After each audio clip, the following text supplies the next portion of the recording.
for the most decorated head coach in NFL history, the GOAT. The Hood Man is sure feeling a lot of heat these days, and he should be. I mean, to me, one thing is pretty clear right about now. This dude is not bulletproof. He's not bulletproof, nor should he be, especially not after that disgraceful clown show of an offensive plan that he had last season. An offensive plan so horrific, you could call it malpractice. You should call it malpractice, or maybe just moronic, or doomed from the jump, or all of the above, because it was all of those things. It doesn't exactly take a football genius to know that Matt, the Ticonderoga, Patricia, and Joseph, the leader of men, Judge, were going to lead that offense exactly where they led it. Nowhere. Everybody could see that coming, except for the one dude in charge, except for the alleged GOAT, the alleged greatest coach ever. The alleged greatest coach ever also made one of the all-time coaching blunders ever, which is why I think it's fair game to revisit the GOAT conversation. Now, I'm not trying to rip back any of the Hoodman's rings. He earned them. He deserves them. But, I mean, the guy did have Tom Brady. And he hasn't won bleep without Bacon 45. You see, I didn't ever want to get caught up in some of that nonsense and that hot take vomit and garbage that's so lazy and so easy and so convenient. But it's almost unavoidable at this point, right? I don't really think that the coach v. quarterback debate seems all that absurd anymore. I'm ready to have that conversation finally. And I'm not alone. And no, I'm not alone, because Asante Samuel also thinks that the coach v. quarterback question is legit. Now, he's not exactly on the fence about it either. Here is what the former Pats corner had to say with Bryant McFadden on the All Things Covered podcast about the GOAT when that conversation came up. Is he the best coach in NFL history? Absolutely not. Are you crazy? Why not? Well, look at his record without Tom. You got to win without Tom. So you telling me? One thing I learned about being great, you got to be great in different situations. It was all Tom. I was there. I saw it. It was Tom. Everybody know it. Tom know it, but he ain't going to admit it because he want to be politically correct. That's why I'm here. That's why I'm going to tell the truth. And you're not afraid. And I never. And you got experience to talk the truth. Because I've been there. I seen it. I confronted him, and we've been through it, and that's how I do. That's how I do. What an incredible response. Is Bill Belichick the greatest coach ever? I mean, I don't think there's anybody anywhere not named Asante that would say that he is, right? And his response was not, no, I don't think so. His response was, are you crazy? Are you crazy? That's the dumbest question ever. Are you crazy? Are you crazy? It's like he was asked, is Rich Kotite the greatest NFL coach ever? Are you crazy? Are you crazy? I mean, my man just cooked the hood over an open flame. It'd be like, hey, I got a question. Is Perv the greatest NFL coach ever? Are you crazy? Today's Wednesday, right? Hey, happy hump day, Perv. That was devastating. Heartbreaking. Is Pervin Liar the greatest NFL coach ever? Are you crazy? Are you crazy? His response would have been fair for that. But that was the response to the question, is Belichick the best ever?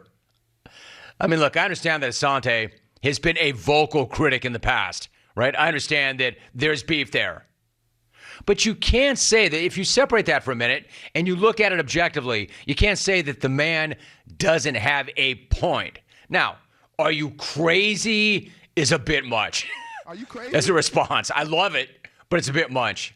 But you can't say that he doesn't have a point. You can't say that he can't point to pretty good sources or evidence. I mean, he is a pretty good source. He himself is a source. He won 2 Super Bowls with the hood. He's been on the inside. He knows. And, of course, bitter Pats fan would be quick to point out, yeah, right, he did win 2, but he'd have 3 if not for him. Himself, right? He's the reason he doesn't have 3. Fair.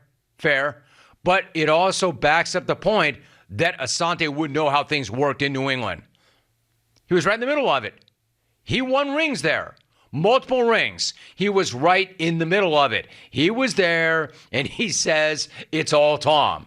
He says, check Hoodman's record without bacon face.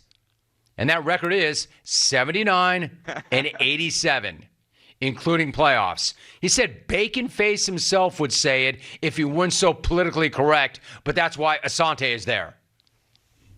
If you want to include the playoffs without bacon face, then the Hood is 80 and 90.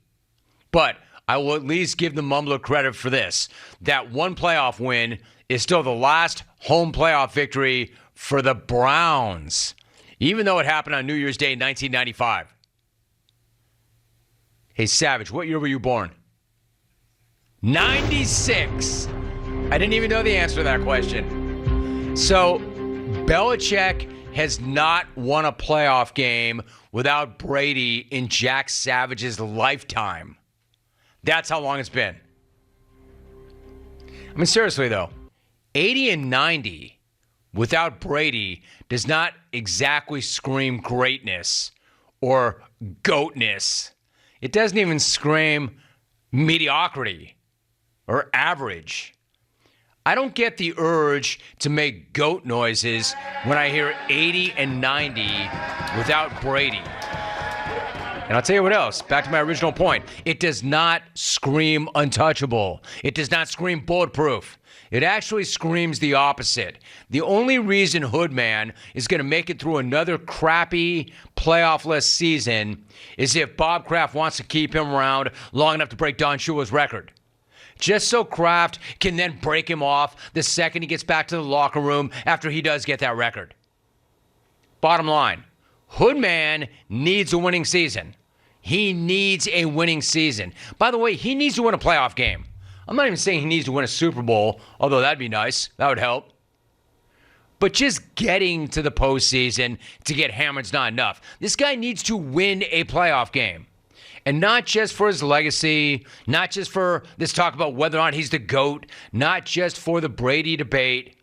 He does need it for all those things. But most importantly, this guy needs it to keep his job.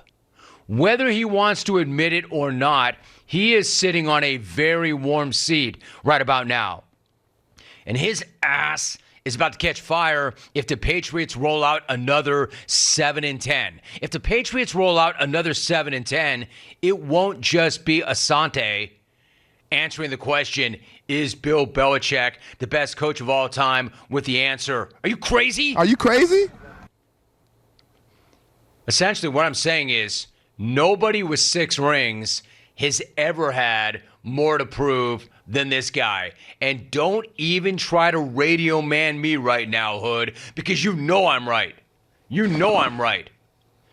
You know how I know that that seat is warm? Because you're sitting on it and your ass is hot. That's why I'm here. Are you crazy? Is such a great response. Are you crazy?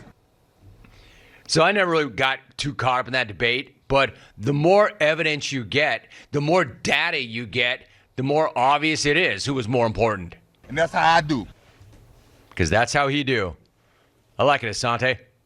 And again, this is not just some wild, hot-taking guy who's talking out his ass, who has no idea what he's talking about. He was in it.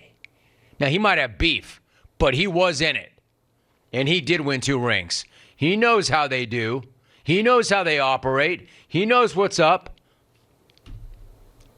Are you crazy? Is an awesome response. Are you crazy? To a pretty basic question that we would all agree. I mean, say what you want about the Hood, and I just did for a whole take. Like, this guy does need to win. And I do think that his job is in jeopardy, and I think Bob Kraft would fire him. Not until he gets the record, but I think he would fire him. But I think that we all can agree, like him, hate him, or otherwise, he is the greatest coach of all time. But he's not the same coach without Tom Brady. So are you crazy is an awesome response. Are you crazy?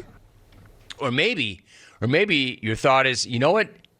We do have to revisit this. Rings or not, this guy's not the greatest of all time because what has he done since Brady left? Nothing. I'll tell you what he's done. He's lost more games than he's won, and he had one of the worst plans ever last year. And listen, I'm not saying everybody's perfect, but if you are in fact the greatest ever, If you are the greatest ever, how can you have the worst idea ever for an offense? Either that's the worst idea ever for an offensive plan, or you're the most arrogant guy ever, or both. I just know the greatest ever would never try what he tried last year offensively with those two dudes. So is he still the greatest ever? I'm going to say yes. But I'm going to say, finally, I'm ready to have the conversation. Thank you so much for watching. Please like, comment, and subscribe, and hit the bell to be the first to know when we do upload a new video.